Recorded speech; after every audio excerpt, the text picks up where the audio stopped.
Manvita studio ಇದು ನಿಮ್ಮ channel. ಪ್ರಿಯ ವೀಕ್ಷಕರೇ, ಮಾನ್ವಿತಾ ಸ್ಟುಡಿಯೋನಲ್ಲಿ ಪ್ರಸಾರವಾಗುವಂತಹ ವಿಡಿಯೋಗಳನ್ನು ನೋಡಿ ಸುಮ್ಮನಾಗಬೇಡಿ. ನಮ್ಮ ಮಾನ್ವಿತಾ ಸ್ಟುಡಿಯೋ ಯೂಟ್ಯೂಬ್ ಚಾನಲ್ ಅನ್ನ ಸಬ್ಸ್ಕ್ರೈಬ್ ಮಾಡುವುದರ ಮೂಲಕ ಲೈಕ್ ಮಾಡಿ, ಶೇರ್ ಮಾಡಿ, ಕಮೆಂಟ್ ಮಾಡಿ. ಪ್ರಿಯ ವೀಕ್ಷಕರೇ, ಮಾನ್ವಿತಾ ಸ್ಟುಡಿಯೋ ಯೂಟ್ಯೂಬ್ ಚಾನಲ್ ಕಡೆಯಿಂದ ತಮ್ಮೆಲ್ಲರಿಗೂ ಪ್ರೀತಿಪೂರ್ವಕವಾದಂತಹ ಸ್ವಾಗತ. ನಾವಿಂದು ಸಿರ್ಸಿ ತಾಲೂಕಿನ ತಂಡಿಮನೆ ಎನ್ನುವ ಊರಿನಲ್ಲಿದ್ದೇವೆ. ತಂಡಿಮನೆ ಎನ್ನುವ ಹೆಸರು ಕೇಳಿದ ತಕ್ಷಣ ನಮಗೆ ತಟ್ಟನೆ ನೆನಪಾಗುವುದು ಯಕ್ಷರಂಗದ ಅದ್ಭುತ ಕಲಾವಿದ, ಯಕ್ಷ ಕಲಾ ಸಾಮ್ರಾಟ ಎನ್ನುವ ಪ್ರಶಸ್ತಿಯನ್ನ ಪಡೆದಿರುವಂತ ಶ್ರೀಯುತ ಶ್ರೀಪಾದ್ ಭಟ್ ತಂಡಿಮನೆಯವರು. ಕರಾವಳಿಯ ಗಂಡು ಕಲೆ ಯಕ್ಷಗಾನ, ಕರ್ನಾಟಕದ ಶ್ರೀಮಂತ ಕಲೆ ಯಕ್ಷಗಾನ. ಈ ಯಕ್ಷಗಾನ ರಂಗದಲ್ಲಿ ಹಲವಾರು ವರ್ಷಗಳಿಂದ ತಮ್ಮನ್ನ ತೊಡಗಿಸಿಕೊಂಡು ಪ್ರಸಿದ್ಧ ಡೇರೆ ಮೇಳವಾದ ಪೆರ್ಡೂರು ಮೇಳದಲ್ಲಿ ಸುದೀರ್ಘವಾಗಿ 18 ವರ್ಷ ಸೇವೆಯನ್ನ ಸಲ್ಲಿಸಿ ಇದೀಗ ತಮ್ಮ ಸೇವಾ ನಿವೃತ್ತಿಯನ್ನ ಕೈಗೊಂಡು ಇದೀಗ ಮನೆಯಲ್ಲಿ ವಾಸವಾಗಿದ್ದಾರೆ. ಅಪರೂಪಕ್ಕೆ ಅತಿಥಿ ಕಲಾವಿದರಾಗಿ ಬೇರೆ ಬೇರೆ ಮೇಳಕ್ಕೆ ಪಾತ್ರಧಾರಿಯಾಗಿ ಹೋಗ್ತಾ ಇದ್ದಾರೆ. ಪ್ರಿಯ ವೀಕ್ಷಕರೇ, ಇಂದು ನಾವು ನಮ್ಮ ಮಾನ್ವಿತಾ ಸ್ಟುಡಿಯೋ ಯೂಟ್ಯೂಬ್ ಚಾನೆಲ್ನಲ್ಲಿ ಪ್ರಸಿದ್ಧ ಯಕ್ಷ ನಟರಾದಂತಹ ಶ್ರೀಯುತ ಶ್ರೀಪಾದ್ ಭಟ್ ತಂಡಿಮನೆಯವರನ್ನ ಮಾತನಾಡಿಸೋಣ. ಸರ್, ಮಾನ್ವಿತಾ ಯೂಟ್ಯೂಬ್ ಚಾನೆಲ್ ಕಡೆಯಿಂದ ತಮಗೆ ಪ್ರೀತಿಪೂರ್ವಕವಾದಂತಹ ಸ್ವಾಗತ, ಸುಸ್ವಾಗತ, ನಮಸ್ಕಾರ. ನಮಸ್ಕಾರ. ಬಹಳ ದೂರದಿಂದ ನಮ್ಮ ಈ ಪುಟ್ಟ ಹಳ್ಳಿಗೆ ನನ್ನ ಒಂದು ಸಂದರ್ಶನಕ್ಕಾಗಿ ಆಗಮಿಸಿದಂತ ನಿಮ್ಮ ವಾಹಿನಿಯವರಿಗೂ ನಿಮಗೂ ಇದನ್ನ ವೀಕ್ಷಿಸುವಂತ ಎಲ್ಲ ವೀಕ್ಷಕರಿಗೂ ವೈಯಕ್ತಿಕವಾಗಿ ನನ್ನ ಅನಂತ ವಂದನೆಗಳು. ಸರ್, ತಮಗೆ ಯಕ್ಷರಂಗದಲ್ಲಿ ಅಭಿರುಚಿ ಯಾವ ವಯಸ್ಸಿನಲ್ಲಿ ಮೂಡಿತ್ತು, ಮತ್ತೆ ಯಕ್ಷಗಾನಕ್ಕೆ ಅಭಿರುಚಿ ಮೂಡಲು ಕಾರಣ, ಇದರ ಬಗ್ಗೆ ತಿಳಿಸ್ಕೊಡ್ತೀರಾ? ಯಕ್ಷಗಾನ ನನಗೆ ರಕ್ತಗತವಾಗಿ ಬಂದ ಕಲೆ. ನನ್ನ ಅಜ್ಜ ಹವ್ಯಾಸಿ ಹಾಸ್ಯಗಾರರಾಗಿದ್ರಂತೆ. ನನ್ನ ತಂದೆಯವರು ತಿಮ್ಮಣ್ಣ ಭಟ್ರು ತಂಡಿಮನೆ ಅಂತ, ಅವರು ಕೊಳಗೆ ಬೀಸು, ಕಮಲಶಿಲೆ ಮುಂತಾದ ಮೇಳಗಳಲ್ಲಿ ವ್ಯವಸಾಯವನ್ನ ಮಾಡಿದವರು, ಹವ್ಯಾಸಿ ಕಲಾವಿದರಾಗಿ ಹೆಸರು ಪಡೆದವರು. ಇದರಿಂದಾಗಿ ಆ ಯಕ್ಷಗಾನ ಎನ್ನುವುದು ನನಗೆ ರಕ್ತಗತವಾಗಿ ಬಂದದ್ದು. ಬಾಲ್ಯದಿಂದಲೂ ನನಗೆ ಯಕ್ಷಗಾನದ ಬಗ್ಗೆ ಬಹಳ ಆಸಕ್ತಿ ಇತ್ತು. ಪ್ರಾಥಮಿಕ ಮಾಧ್ಯಮಿಕ ಶಾಲೆಗಳ ತರಬೇತಿ ಸಂದರ್ಭದಲ್ಲಿಯೂ ಸಹಿತ ಅಲ್ಲಲ್ಲೇ ಬಯಲಾಟವನ್ನ ನೋಡಿ ಸಂತೋಷವನ್ನು ಪಡ್ತಾ ಇದ್ದೆ. ಇದರಿಂದಾಗಿ ಯಕ್ಷಗಾನ ಎನ್ನುವುದು ನನಗೆ ಒಂದು ಗೀಳಾಗಿ ಅಂಟಿಕೊಂಡು ಬಂತು. ಆಮೇಲೆ ಮಾಧ್ಯಮಿಕ ಶಾಲೆಗೆ ಅಭ್ಯಾಸವನ್ನ ಪೂರೈಸಿದ ನಂತರದಲ್ಲಿ ಕಾಲೇಜ್ ಶಿಕ್ಷಣಕ್ಕೆ ಹೋದೆ. 2 ವರ್ಷ MES ಕಾಲೇಜು ಸಿರ್ಸಿ, ಇಲ್ಲಿ ಕಾಮರ್ಸ್ ವಿದ್ಯಾರ್ಥಿಯಾಗಿ ತರಬೇತಿಯನ್ನು ಪಡೆದೆ. ಆ ನಂತರದಲ್ಲಿ ನನಗೆ ಯಕ್ಷಗಾನ ಕೈ ಬೀಸಿ ಕರೆದದ್ದು. ಇಲ್ಲಿಂದ ನನ್ನ ಯಕ್ಷಗಾನ ಪಾದಾರ್ಪಣೆ. ತಾವು ಪ್ರಥಮವಾಗಿ ಯಾವ ಮೇಳವನ್ನ ಪಾದಾರ್ಪಣೆ ಮಾಡಿದ್ರಿ? ನಾ ಪ್ರಥಮವಾಗಿ ಯಕ್ಷಗಾನವನ್ನ ಕಲಿತದ್ದನ್ನು ಹೇಳ್ತೇನೆ. ಹೇಳಿ. ನನ್ನ ಗುರುಗಳು ಯಕ್ಷ ಋಷಿ, ದಿವಂಗತ ಯಕ್ಷ ಋಷಿ ಹೊಸತೋಟ ಮಂಜಾತ್ ಭಾಗವತರು ನನ್ನ ಗುರುಗಳು. ಆ ಕಾಲದಲ್ಲಿ ನಾನು ಕಾಲೇಜ್ ವಿದ್ಯಾರ್ಥಿ ಆಗಿದ್ದ ಕಾಲದಲ್ಲಿ ಅವರು ಅವಧೂತರಂತೆ ಅಲ್ಲಲ್ಲ ಹಳ್ಳಿಗೆ ಹೋಗಿ ಯಕ್ಷಗಾನ ಆಸಕ್ತ ವಿದ್ಯಾರ್ಥಿಗಳಿಗೆ ತರಬೇತಿಯನ್ನು ನೀಡುತ್ತಾ ಇದ್ರು. ಅಲ್ಲಲ್ಲಿ ಸಣ್ಣ ಪುಟ್ಟ ಮೇಳಗಳು ಅವರಿಂದ ತರಬೇತಿಯನ್ನು ಪಡೆದು ಪ್ರದರ್ಶನವನ್ನ ನೀಡ್ತಾ ಇದ್ದು. ಇದನ್ನು ನೋಡಿದಂತ ನನಗೆ ನಾನು ಯಾಕೆ ಕಲಿಬಾರದು ಅಂತ ಯೋಚನೆ ಬಂದು, ನಮ್ಮ ಊರಿನಲ್ಲೇ ಸಮಾನ ಮನಸ್ಕರು ಎಲ್ಲ ಒಂದಾಗಿ ಕಮಲನಾಥೇಶ್ವರ ಯಕ್ಷಗಾನ ಮಂಡಳಿ ಎನ್ನುವಂತ ಒಂದು ಮಂಡಳಿಯ ಸ್ಥಾಪನೆಯನ್ನ ಮಾಡಿ ಯಕ್ಷಗಾನ ತರಬೇತಿ ಶಿಬಿರವನ್ನ ಪ್ರಾರಂಭಿಸಿದೆವು. ಅದು ಸಿರ್ಸಿಯ ತಂಡಿಮನೆಯಲ್ಲೇ. ಆ ತಂಡಿಮನೆ ಇಲ್ಲಿಂದ ಕೋಳಿಗಾರ ದೇವಸ್ಥಾನದಲ್ಲಿ ನಮ್ಮದು ಕ್ಲಾಸ್ ನಡೀತಾ ಇತ್ತು. ಹೀಗೆ 2 ವರ್ಷವರಿಂದ ತರಬೇತಿಯನ್ನ ಪಡೆದು ಅಲ್ಲಲ್ಲಿ ಬಯಲಾಟಗಳನ್ನು ಆಡ್ತಾ ವೇಷವನ್ನ ಮಾಡ್ತಾ ಉಳಿದೆ. ಆ ನಂತರದಲ್ಲಿ ನನಗೆ ವೃತ್ತಿ ಮೇಳಕ್ಕೆ ಹೋಗುವ ಆಸಕ್ತಿ ಬಂತು. ಪಂಚಲಿಂಗೇಶ್ವರ ಮೇಳ ಅಂತ ದಿವಂಗತ ಪುರ್ಲೇಮನೆಯ ರಾಮಚಂದ್ರ ಹೆಗಡೆ ಅವರು 1984-85ರಲ್ಲಿ ಸ್ಥಾಪನೆ ಮಾಡಿದ್ರು. ಆ ಮೇಳಕ್ಕೆ ಒಡ್ಡೋಲಗ ವೇಷಧಾರಿಯಾಗಿ ನಾನು ಪ್ರಪ್ರಥಮವಾಗಿ ರಂಗಪ್ರವೇಶವನ್ನ ಮಾಡಿದ್ದೆ. ಅಷ್ಟರೊಳಗೆ ಹವ್ಯಾಸಿ ಕಲಾವಿದನಾಗಿ ಸಾಕಷ್ಟು ಪಾತ್ರಗಳನ್ನು ಮಾಡಿದ್ದೆ. ವೃತ್ತಿ ಮೇಳದ ಪ್ರಾರಂಭ ಅಲ್ಲಿಂದ ನನ್ನದು. ಪ್ರಥಮವಾಗಿ ತಾವು ಮಾಡಿದಂತ ವೇಷ ಅದೇನಾದ್ರೂ ನೆನಪಿದ್ರೆ ಹೇಳ್ತೀರಾ? ಅದು ಸರಿಯಾಗಿ ನೆನಪಿಲ್ಲ. ನಾನು ಯಕ್ಷಗಾನ ಕಲಿತಂತ ಸಂದರ್ಭ ಪ್ರಥಮವಾಗಿ ಗೆಜ್ಜೆ ಕಟ್ಟಿದ್ದು ಅರ್ಜುನನ ಪಾತ್ರಧಾರಿಯಾಗಿ, ಶರಸೇತು ಬಂಧನದ ಅರ್ಜುನನ ಪಾತ್ರದಲ್ಲಿ ಗೆಜ್ಜೆಯನ್ನ ಕಟ್ಟಿದ್ದು. ಅಲ್ಲಿ ಪಂಚಲಿಂಗ ಮೇಳದಲ್ಲಿ ಏನು ಕೇಳಿದ್ರೆ ನಾನು ಮಡ್ಡೋಲಗ ವೇಷಧಾರಿ. ದೊಡ್ಡ ಟೀಮ್ ಆಗಿತ್ತು ಅದು. ಹಾಗೆಲ್ಲ ಅವಕಾಶಗಳು ಕಡಿಮೆ, ನಮ್ಗೆ ಕಲಿಯುವುದಕ್ಕೆ ಅವಕಾಶ ಇತ್ತು. ಹೀಗೆ ಒಂದೊಂದು ವರ್ಷದಿಂದ ಬಡ್ತಿಯನ್ನ ಪಡೆದು 5 ವರ್ಷಗಳ ಕಾಲ ಆ ಮೇಳದಲ್ಲಿ ಇದ್ದೆ ನಾನು, ಪಂಚಲಿಂಗ ಮೇಳದಲ್ಲಿ. ತದನಂತರ ಅದು ಪಂಚಲಿಂಗ ಮೇಳ ಎನ್ನುವುದು ಮಾರಿಕಾಂಬಾ ಶಿರ್ಸಿ ಅಂತ ಆಯ್ತು. ಮಾರಿಕಾಂಬಾ ಮೇಳ ಶಿರ್ಸಿ ಯಕ್ಷಗಾನ ಮಂಡಳಿ ಅಂತ. ಅಲ್ಲಿ ಕುಂದಾಪುರದ ಮುದ್ದಣ ಶೆಟ್ರು, ಕೃಷ್ಣ ನಾಯಕ್ರು ಇವರೆಲ್ಲ ಅದನ್ನ ನಡೆಸಿದ್ರು. 3 ವರ್ಷ ಆ ಮೇಳದಲ್ಲಿ ಕಲಾವಿದನಾಗಿ ನಾನು ತಿರುಗಾಟವನ್ನು ಮಾಡಿದೆ. ಆ ನಂತರದಲ್ಲಿ ಸಾಲಿಗ್ರಾಮ ಮೇಳದ ಪ್ರವೇಶ. ಸಾಲಿಗ್ರಾಮ ಮೇಳಕ್ಕೆ ಧರ್ಮ ಸಂಕ್ರಾಂತಿ ಎನ್ನುವಂತ ಪ್ರಸಂಗ. ಆ ಸಂದರ್ಭದಲ್ಲಿ ಅಲ್ಲಿಯೂ ಹಾಗೆ ನಾನೊಂದು ಮಧ್ಯಮ ವರ್ಗದ ಕಲಾವಿದನಾಗಿ ಪೋಷಕ ಪಾತ್ರಧಾರಿಯಾಗಿ ಡಾಕ್ಟರ್ ವೈ ಚಂದ್ರಶೇಖರ್ ಶೆಟ್ಟಿ. ಹೌದು ಕೇಳಿದ್ದೇನೆ, ನೋಡಿದ್ದೇನೆ ನಾನು ಚಿಕ್ಕವನಿದ್ದವಾಗ. ಆ ಕಾಲದಲ್ಲಿ ಬಹಳ ದೊಡ್ಡ ಟೀಮ್ ಆಗಿತ್ತು ಅದು. ಯಾಜಿಯವರು, ಕೊಂಡದ ಕುಳಿಯವರು, ಜಲವಳ್ಳಿಯವರು, ಹಡಿನಬಾಳು ಅವರು, ಬಹಳ ದೊಡ್ಡ ಟೀಮ್ ಅದು. ಹಳ್ಳಾಡಿ, ಬೆಳೆಯೂರು ಮುಂತಾದವರೆಲ್ಲ ಇದ್ದಂತ ಸಂದರ್ಭ ಅದು. ಆಗ ನನಗೇನು ಕೇಳಿದ್ರೆ ನಿರ್ದಿಷ್ಟವಾದಂತ ಪಾತ್ರ ಎನ್ನುವುದಿರ್ಲಿಲ್ಲ.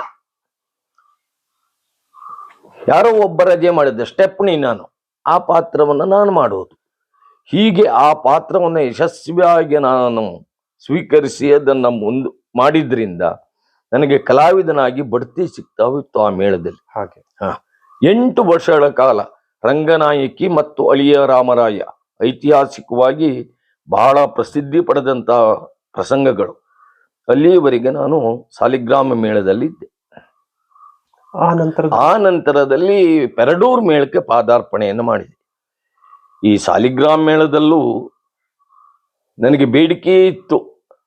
ಆದ್ರೆ ಅಲ್ಲಿ ನನ್ನ ಪರಿಶ್ರಮ, ನನ್ನ ಪ್ರತಿಭೆ ಇದನ್ನೆಲ್ಲ ಗುರುತಿಸೋದು ಕಡಿಮೆ ಆಯ್ತು. ನನಗಿಂತ ಕಡಿಮೆ ಪ್ರತಿಭೆ ಉಳ್ಳವನು ಬಂದ್ರು ಸಹಿತ ನನಗಿಂತ ಮೇಲಿನ ಸ್ಥಾನದಲ್ಲಿ. ಇದನ್ನೆಲ್ಲ ಯಜಮಾನರ ಗಮನಕ್ಕೆ ತಂದಾಗ ನನಗೂ ಅವರಿಗೂ ಸ್ವಲ್ಪ ಮಾನಸಿಕವಾಗಿ ಬೇಸರ ಆಯಿತು. ಬರೋ ವರ್ಷ ನೋಡುವ ಹೀಗೆ ಅಂತ. ಆ ಸಂದರ್ಭದಲ್ಲಿ ಪೆರಡೂರು ಮೇಳಕ್ಕೆ ನನಗೆ ಆಮಂತ್ರಣ ಬಂತು. ಹೌದು, ಕೊನೆಗೆ ಯೋಚನೆ ಮಾಡಲಿಲ್ಲ. ಇದ್ದಲ್ಲೇ ಇರುವುದಕ್ಕಿಂತ ಅವಕಾಶ ಎಲ್ಲಿದೆಯೋ ಅಲ್ಲಿ ಹೋಗುವ ಅಂತ ಪೆರಡೂರು ಮೇಳಕ್ಕೆ ಪಾದಾರ್ಪಣೆಯನ್ನು ಮಾಡಿದೆ. ಆ ವರ್ಷ ಅಲ್ಲಿ ದಾಮಿನಿ ಬಾಮಿನಿ ಎನ್ನುವಂತ ಪ್ರಸಂಗ.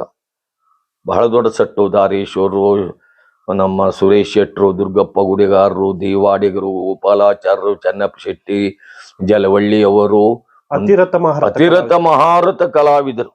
ಅದರ ಮಧ್ಯದಲ್ಲಿ ನಾನು ಒಬ್ಬ ಕಲಾವಿದ. ಅಲ್ಲಿಯೂ ಹಾಗೆ 1 ವರ್ಷ ತಿರುಗಾಟ ಮಾಡಿದೆ. ನನ್ನನ್ನು ಒತ್ತಾಯ ಪೂರ್ವಕವಾಗಿ ಅವರು ಪೆರಡೂರು ಮೇಳಕ್ಕೆ ಕರ್ಕೊಂಡು ಹೋದದ್ದು, ಅವಕಾಶ ಕೊಡ್ತೇನೆ ಅಂತ. ಅಲ್ಲಿ ಅವಕಾಶ ವಂಚಿತನಾದೆ ನಾನು. ಅದು ಬೇಸರ ಆಯಿತು. ಈಗಿದ್ದಲ್ಲೇ ಇದ್ದ ಅವಕಾಶವನ್ನು ಬಿಟ್ಟು ಈ ಮೇಳಕ್ಕೆ ಬಂದು ಇಲ್ಲಿಯೂ 10 ರೊಟ್ಟಿ 11 ಆಗೋ ಸಂದರ್ಭ ಬಂತಲ್ಲ ಅಂತ ಅದೊಂದು ತಿರುಗಾಟವನ್ನು ಮಾಡದೆ. ಮರು ವರ್ಷ ಅಗ್ರಿಮೆಂಟ್ ಆದವನೇ ನಾನು ಮೇಳಕ್ಕೆ ಬರುವುದಿಲ್ಲ ಅಂತ ಮೇಳವನ್ನ ಬಿಟ್ಟೆ. ಅಲ್ಲಿಗೆ ವೃತ್ತಿ ರಂಗಭೂಮಿಯನ್ನ, ಅದಕ್ಕೆ ರಂಗಭೂಮಿಗೆ ವಿದಾಯ ಹೇಳುವಂತ ತೀರ್ಮಾನ ಮಾಡಿದ್ದೆ. ದೇವರ ಸಂಕಲ್ಪ ಬೇರೆ ಇತ್ತು. ಮಂದರ್ತಿ ಮೇಳದಿಂದ ಆಮಂತ್ರಣ ಬಂತು. ಮಂದರ್ತಿ ಮೇಳದ ಹರಕೆ ಬಯಲಾಟದ ಮೇಳ. ಆಗ ನಾನಿದ್ದ ಕಾಲದಲ್ಲಿ 4 ಮೇಳ ಇತ್ತು, ಈಗ 5-6 ಮೇಳ ಆಗಿದೆ ಅದು. ಆ ಮೇಳದಲ್ಲಿ 2ನೇ ವೇಷಧಾರಿಯಾಗಿ ನಾನು 6 ವರ್ಷಗಳ ಕಾಲ ತಿರುಗಾಟವನ್ನು ಮಾಡಿದೆ. ಅಲ್ಲಿ ಆಹಾರ ವ್ಯವಹಾರ, ಅಲ್ಲಿ ಕಲಾವಿದರಿಗಿರುವ ಗೌರವ, ಇದನ್ನ ನಾನು ಮರೀಲಿಕ್ಕೆ ಇಲ್ಲ. ಅದು ಅಮ್ಮನ ಅನುಗ್ರಹ ಅಂತಲೇ ತಿಳಿದುಕೊಂಡದ್ದು. ಆ 6 ವರ್ಷಗಳಲ್ಲಿ ನನ್ನ ಹೆಸರು ಸಹಿತ ಬೆಳಕಿಗೆ ಬಂತು. ತಂಡಿ ಮನೆ ಅಂತ ಗುರುತಿಸಲ್ಪಟ್ಟೆ ಎಲ್ಲ ಪಾತ್ರಗಳಿಂದ. ನನಗೆ ಹೆಚ್ಚಿನ ಪೌರಾಣಿಕ ಪ್ರಸಂಗಗಳ ಜ್ಞಾನ ಆದದ್ದು ಮಂದರ್ತಿ ಮೇಳದಲ್ಲಿ. ಟೆಂಟಿನ ಮೇಳದಲ್ಲಿ ಹೊಸ ಪ್ರಸಂಗಗಳು 100 ಪ್ರಯೋಗ ಹೀಗೆಲ್ಲ ಆಗ್ಬೋದು. ಎಲ್ಲೋ ಅಪರೂಪಕ್ಕೆ ಪೌರಾಣಿಕ ಪ್ರಸಂಗಗಳಾಗ್ತಾ ಇದ್ದ ಕಾಲ ಅದು. ಆದರೆ ಈ ಮಂದರ್ತಿ ಮೇಳದಲ್ಲಿ ಹಾಗಲ್ಲ, ಪ್ರತಿನಿತ್ಯ ಪೌರಾಣಿಕ ಪ್ರಸಂಗಗಳು. ನನಗೆ ಈ ಹಳೆ ಪ್ರಸಂಗಗಳೆಲ್ಲ ಅನುಭವ ಆದದ್ದು ಮಂದರ್ತಿ ಮೇಳದಲ್ಲಿ. ಹೀಗೆ ಮಂದರ್ತಿ ಮೇಳದಲ್ಲಿ 6 ವರ್ಷ ತಿರುಗಾಟ ಮಾಡಿದೆ. ಅವರು ಬೇಕು ಬೇಕು ಎನ್ನುವಂತ ಬೇಡಿಕೆಯನ್ನ ಇಟ್ಟಾಗಲೇ ಪುನಃ ನನಗೆ ಪೆರಡೂರು ಮೇಳದಿಂದ ಆಮಂತ್ರಣ ಬಂತು. ಮಂದರ್ತಿ ಮೇಳವನ್ನು ಬಿಡಬೇಕಾಯ್ತು. ಆ ಬೆಳ್ಳಿ ನಕ್ಷತ್ರ ಎನ್ನುವಂತ ಪ್ರಸಂಗ ಬಹಳ ಸೂಪರ್ ಹಿಟ್ ಆಗಿತ್ತು. ಅದು ನಾಗವಲ್ಲಿಯ ಮರು ವರ್ಷದಲ್ಲಿ ಬಂದ ಪ್ರಸಂಗ. ಬಹುಶಃ ನಾಗವಲ್ಲಿಕ್ಕಿಂತ ಮೊದಲು ಅದು ಬಂದ್ಬಿಟ್ಟಿದ್ರೆ ಬಹಳ ಹೆಸರು ಪಡಿತಿತ್ತು ಬೆಳ್ಳಿ ನಕ್ಷತ್ರ. ಅವಾಗ ದಾರೇಶ್ವರ ಭಾಗವತ್ ಅವ್ರದೇ ನಿರ್ದೇಶನ, ಅವ್ರದೇ ಬುಡದ ಕಥೆಯೆಲ್ಲ ಅವ್ರದೇ. ಬೆಳ್ಳಿ ನಕ್ಷತ್ರ ಎನ್ನುವ ಪ್ರಸಂಗಕ್ಕೆ ನನಗೆ ಮೇಳ ತಿರುಗಾಟಕ್ಕೆ ಆಮಂತ್ರಣ ಬಂತು. ಒಳ್ಳೆ ಅವಕಾಶ ಕೊಟ್ಟರು ನನಗೆ. ನಂದೊಂದು ಪಶುಪತಿ ಅಂತ ಒಂದು ವಿಲನ್ ಪಾತ್ರ, ಒಡ್ಡೋಲಗವೂ ನಂದು, ಮಂಗಲವೂ ನಂದು. ನಿಮ್ಮದೇ. ಬೆಳಗ್ಗಿನವರೆಗೆ ದುಡಿತಿದ್ದೆ, ಪೂರ್ತಿ ವೇಷ, ಇಡೀ ವೇಷವನ್ನು. ಒಳ್ಳೆ ಹೆಸರು ತಂದು ಕೊಡ್ತು. ಆ ನಂತರದಲ್ಲಿ ತಿರುಗಿ ನೋಡ್ಲಿಲ್ಲ ನಾನು. ಪೆರಡೂರು ಮೇಳವನ್ನು ಬಿಟ್ಟು ಬೇರೆ ಎಲ್ಲೋ ಹೋಗ್ಲಿಕ್ಕೆ ಯೋಚನೆ ಮಾಡ್ಲಿಲ್ಲ. ನನಗೆ ಹೊಸ ಪ್ರಸಂಗಗಳಲ್ಲೆಲ್ಲ ಅವಕಾಶವನ್ನ ಕೊಡ್ತಾ ಹೋದ್ರು. ಪೆರಡೂರು ಮೇಳ ತಮಗೆ ಹೆಸರು ಕೀರ್ತಿಯನ್ನು ತಂದು ಕೊಟ್ಟಿದೆ. ಹೆಸರು ಕೀರ್ತಿ ಅನ್ನೋದಕ್ಕಿಂತ ಹೆಚ್ಚಿನದಾಗಿ ತಂಡಿ ಮನೆ ಶ್ರೀಪಾದ ಭಟ್ಟ, ದಕ್ಷಿಣೋತ್ತರ ಕನ್ನಡ ಜಿಲ್ಲೆಯಲ್ಲಿ ಈಗೆಲ್ಲ ನನ್ನ ಹೆಸರು ಪ್ರಚಲಿತದಲ್ಲಿದ್ರೆ ಅದಕ್ಕೆ ಕಾರಣ ಪೆರಡೂರು ಮೇಳದ ತಿರುಗಾಟ ಅಂತ ನಾನು ಒಪ್ಪಿಕೊಳ್ತೇನೆ. ನನಗೆ ಬಂದಿರುವಂತಹ ಪ್ರಶಸ್ತಿಗಳು, ಪುರಸ್ಕಾರಗಳು, ಸನ್ಮಾನಗಳು ಇಂಥದ್ದ ಎಲ್ಲ ಹೆಚ್ಚಿನದು 1500ಕ್ಕಿಂತ ಹೆಚ್ಚಿನ ಸನ್ಮಾನಗಳು ಲಭಿಸಿದೆ. ಅದೆಲ್ಲ ಲಭಿಸಿದ್ದು ಪೆರಡೂರು ಮೇಳದ ಕಲಾವಿದನಾಗಿದ್ದಾಗ.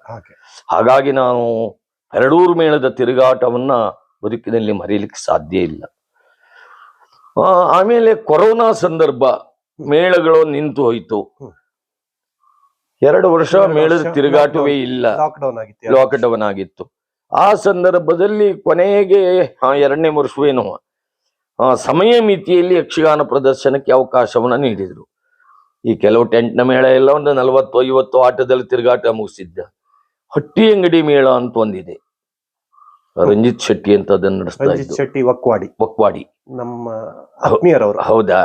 ಅವರು ನಮ್ಮ ಮನೆಗೆ ಬಂದು ನಮ್ಮ ಮೇಳಕ್ಕೆ ಬನ್ನಿ ಅಂತ ಹೇಳಿದ್ರು. ಕೊನೆಗೆ ನಾನು ಯೋಚನೆ ಮಾಡಿದೆ, ಲಾಕ್ಡೌನ್ ಬೇರೆ, ಮೇಳಗಳ ತಿರುಗಾಟ ಇಲ್ಲ. ಅದರೊಳಗೂ ನನ್ನ ವಾಸ್ತವ್ಯ ಕುಂದಾಪುರದಲ್ಲಿ, ಮನೆ ನನ್ನದು ಉತ್ತರ ಕನ್ನಡ ಶಿರ್ಸಿ ಆದರೂ ನಾನು ಯಕ್ಷಗಾನಕ್ಕಾಗಿ ಅಲ್ಲಿ ಮನೆಯನ್ನು ಮಾಡಿದ್ದೆ. 31 ವರ್ಷಗಳ ಕಾಲ ಅಲ್ಲಿದ್ದೆ, ಬಾಡಿಗೆ ಮನೆ. ನಾನು ತಿಳಿದ ಹಾಗೆ ಬಹುತೇಕ ಉತ್ತರ ಕನ್ನಡ ಕಲಾವಿದರು ಕುಂದಾಪುರದಲ್ಲಿ ನೆಲೆಸಿದ್ದಾರೆ ಅಂತ ನಾನು ಕೇಳ್ಪಟ್ಟಿದ್ದೀನಿ. ಹೌದು, ಅದಕ್ಕೆ ಕಾರಣ ಉಂಟು. ಹೆಚ್ಚಿನದಾಗಿ ಕಲಾವಿದರೆಲ್ಲ ಉತ್ತರ ಕನ್ನಡದವರೇ. ಹೌದು, ನೀವು ಯಾವ ಮೇಳವನ್ನೇ ನೋಡಿ, ನಿಜ, ಪ್ರಮುಖ ಪಾತ್ರಗಳಲ್ಲಿ ಹಿಮ್ಮೇಳದಲ್ಲಿ ಎಲ್ಲ ಇರುವವರು ಉತ್ತರ ಕನ್ನಡದ ಕಲಾವಿದರು. ಆದರೆ ಮೇಳ ಎಲ್ಲ ದಕ್ಷಿಣ ಕನ್ನಡದ ದೇವಸ್ಥಾನ ಮೇಳಗಳು, ಟೆಂಟಿನ ಮೇಳಗಳು. ಹಾಗಾಗಿ ಯಕ್ಷಗಾನ ಪ್ರದರ್ಶನಗಳೆಲ್ಲ ದಕ್ಷಿಣ ಕನ್ನಡದಲ್ಲಿ ಆಗುವುದು. ನಮಗೆ ಈಗ ಉತ್ತರ ಕನ್ನಡ, ನನಗೆ ಈ ಒಂದು ಶಿರ್ಸಿಯಿಂದ ನಾವೊಂದು ಕುಂದಾಪುರ ಆಟಕ್ಕೆ ಹೋಗ್ಬೇಕು ಅಂತ ಆದ್ರೂ ನನಗೆ ಇಡೀ ದಿವಸ ಬೇಕು, ತುಂಬಾ ದೂರ ಆಗ್ತದೆ. ಒಂದು ದಿವಸ ರಜೆ ಮಾಡಿದ್ದೆ ಅಂತ ಆದ್ರೂ ಬರ್ಲಿಕ್ಕೆ 1 ದಿವಸ, ಹೋಗ್ಲಿಕ್ಕೆ 1 ದಿವಸ ಬೇಕು. ಈ ತಿರುಗಾಟದ ಸಮಸ್ಯೆ ನನಗೆ ಅಂತಲ್ಲ, ಪ್ರತಿಯೊಬ್ಬ ಕಲಾವಿದರಿಗೂ ಹಾಗೆ. ಅಲ್ಲಿ ಬೇಸಿಗೆ ಮಳೆಗಾಲ ಸಮೇತ ಸತತವಾಗಿ ಯಕ್ಷಗಾನ ಪ್ರದರ್ಶನ ನಡೀತದೆ. ದಿವಸಕ್ಕೆ 2-3 ಆಟ ಕುಣಿದ ಸಂದರ್ಭ ಉಂಟು. ಕಲಾವಿದರಿಗೆ ಹೆಚ್ಚಿನ ಅವಕಾಶ ಸಿಗ್ತದೆ. ಮತ್ತೆ ಅಲ್ಲಿ ಗುರುತಿಸುವವರ ಸಂಖ್ಯೆ ಹೆಚ್ಚು. ಈ ಕಲಾವಿದನ ಪ್ರತಿಭೆಯನ್ನ ಗುರುತಿಸುವವರ ಸಂಖ್ಯೆ ಹೆಚ್ಚು. ಹಾಗಾಗಿ ಎಲ್ಲ ಉತ್ತರ ಕನ್ನಡದ ಹೆಚ್ಚಿನ ಕಲಾವಿದರೆಲ್ಲ ವಲಸೆ ಹೋಗಿದ್ದಾರೆ ದಕ್ಷಿಣ ಕನ್ನಡಕ್ಕೆ. ಅಲ್ಲಿ ಪ್ರೇಕ್ಷಕರು ಹಾಗೆ, ಮತ್ತೆ ಸಂಘಟಕರು ಹಾಗೆ, ಉದಾರ ಮನಸ್ಸಿನವರು. ಯಕ್ಷಗಾನ ಅಂದ್ರೆ ಆಯ್ತು, ಅದಕ್ಕಿಂತ ದೊಡ್ಡದು ಯಾವುದೂ ಇಲ್ಲ ಅವರಿಗೆ. ಹಾಗಾಗಿ ನಾನು ಅಲ್ಲೇ ಒಂದು 31 ವರ್ಷ ಮನೆ ಮಾಡ್ಕೊಂಡಿದ್ದಿದ್ದೆ ಕುಂದಾಪುರದಲ್ಲಿ. ಆ ಲಾಕ್ಡೌನ್ ಸಂದರ್ಭದಲ್ಲಿ ಸ್ವಲ್ಪ ಬಹಳ ಕಷ್ಟ ಆಯ್ತು ನನಗೆ. ಅಲ್ಲ, ನನಗೇಂತಿಲ್ಲ, ಪ್ರತಿಯೊಬ್ಬ ಕಲಾವಿದರು ಪ್ರತಿಯೊಂದು ಉದ್ಯಮದಲ್ಲೂ ಸಾಕಷ್ಟು ಹೊಡೆತ ಬಿದ್ದಿದೆ. ಅದು ಕಲಾವಿದನಿಗೆ ಯಕ್ಷಗಾನವನ್ನೇ ಉಸಿರಾಗಿರಿಸಿಕೊಂಡು ಜೀವನ ಮಾಡ್ತಾ ಇದ್ದವನಿಗೆ ಬದುಕುವುದು ಬಹಳ ಕಷ್ಟ ಆಗಿತ್ತು.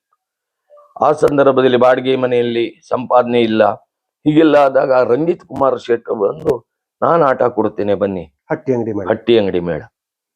ಆಯ್ತು, ದೇವರ ಸನ್ನಿಧಿ, ನಾನು ಇದ್ದಿದ್ದು ಅಲ್ಲೇ ಅಲ್ವಾ ಹೇಳ್ಕೊಂಡು 142 ಆಟವನ್ನು ಕೊಟ್ಟಿದ್ದಾರೆ ನೋಡಿ. ಆ ಸಂದರ್ಭದಲ್ಲಿ ಯಾವ ವೃತ್ತಿ ಮೇಳ, ಟೆಂಟಿನ ಮೇಳ, ಯಾವ ಉಳಿದ ಯಾವ ಬಯಲಾಟ ಮೇಳ ಅಷ್ಟೊಂದು ಸಂಖ್ಯೆಯಲ್ಲಿ ಆಟವನ್ನ ಪ್ರದರ್ಶನ ಮಾಡಲಿಲ್ಲ. 142 ಆಟವನ್ನ ನನಗೆ ನೀಡಿದ್ದಾರೆ ಅವರು. 3 ವರ್ಷದಿಂದ ಯಥಾಸ್ಥಿತಿಗೆ ಬಂತು. ಪೆರಡೂರು ಮೇಳವು ಸ್ಟಾರ್ಟ್ ಆಯ್ತು. ಮತ್ತೆ ನನಗೆ ಪೆರಡೂರು ಮೇಳಕ್ಕೆ ಆಮಂತ್ರಣ ಬಂತು. ಅದೊಂದು ವರ್ಷ ಹಟ್ಟಿ ಅಂಗಡಿ ನಾನು ಹೋಗಿದ್ದೆ. ಹೋಗಿದ್ದು. ಅಲ್ಲಿಂದ ತಿರುಗಾಟವನ್ನು ಮಾಡಿ ಕಳೆದ 2 ವರ್ಷದಿಂದ ನಾನು ಈ ವೃತ್ತಿ ರಂಗಭೂಮಿಯಿಂದ ನಿವೃತ್ತನಾಗಿದ್ದೇನೆ. ಪೆರಡೂರು ಮೇಳದಲ್ಲಿ ಎಷ್ಟು ವರ್ಷ ಸೇವೆ ಸಲ್ಲಿಸಿದ್ರಿ? ಒಟ್ಟು ನಾನು ಹೇಳಿದ್ನಲ್ಲ, ಮಧ್ಯೆ 1 ವರ್ಷ ಬಿಟ್ಟರೆ 18 ವರ್ಷ ಸತತ 18 ವರ್ಷ ಸೇವೆ ಸಲ್ಲಿಸಿ. ಹೌದು. ನಾನು ಚಿಕ್ಕವನಿದ್ದಾಗ ಪೆರಡೂರು ಮೇಳದಲ್ಲಿ ತಮ್ಮ ಹಲವಾರು ಪಾತ್ರಗಳನ್ನು ನೋಡಿದ್ದೇನೆ. ತಾವು ಹೆಚ್ಚಾಗಿ ಕಳ ಪಾತ್ರಗಳನ್ನೇ ಮಾಡಿದ್ ನಾನು ನೋಡಿದ್ದು.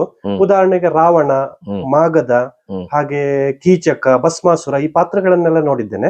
ಈ ಖಳನಾಯಕನ ಪಾತ್ರದ ಜೊತೆಗೆ ತಾವು ಕಥಾನಾಯಕನ ಪಾತ್ರವನ್ನೇನಾದ್ರೂ ಮಾಡಿದ್ದೀರಾ? ಸಾಕಷ್ಟು. ನನಗೆ ಒಳ್ಳೆ ಹೆಸರನ್ನು ತಂದು ಕೊಟ್ಟಂತ ಕಥಾನಾಯಕನ ಪಾತ್ರಗಳಿದ್ದ.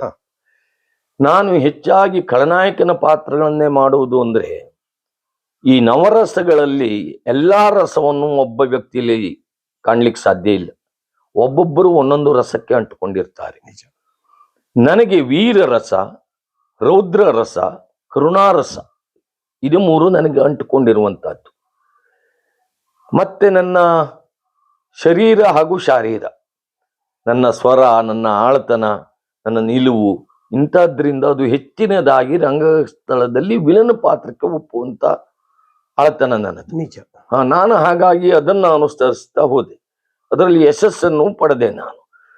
ಹಾಗೆಂತ ಕಥಾನಾಯಕನ ಪಾತ್ರದಲ್ಲಿಯೂ ಬಂತು ಬೇಕಷ್ಟು ಪಾತ್ರಗಳು. ಇವತ್ತು ನನ್ನ ಕರ್ಣ, ವಿಜಯದ ಭೀಷ್ಮ, ಪಟ್ಟಾಭಿಷೇಕದ ದಶರಥ, ಪರ್ವದ ಭೀಷ್ಮ, ಕರ್ಣ, ರಾಮಾಂಜನೇಯದ ರಾಮ, ಇಂಥ ಹಲವಾರು ಪಾತ್ರಗಳು ನನಗೆ ಕೀರ್ತಿಯನ್ನು ತಂದು ಕೊಟ್ಟಿದ್ದಾವೆ. ಐತಿಹಾಸಿಕವಾಗಿ ಚಕ್ರವರ್ತಿ ನೃಪತುಂಗ ಅಂತ ಒಂದು ಪ್ರಸಂಗ ಆಡ್ತಿದ್ದೇವೆ ನಾವು. ಚಕ್ರವರ್ತಿ ಅಶೋಕ, ಜನ ಕಣ್ಣೀರು ಹಾಕ್ತಿದ್ರು ಅದನ್ನು ನೋಡಿ. ನೀವು ಈ ಇಷ್ಟೆಲ್ಲ ಪಾತ್ರಗಳನ್ನ ಮಾಡಿದಿರಿ.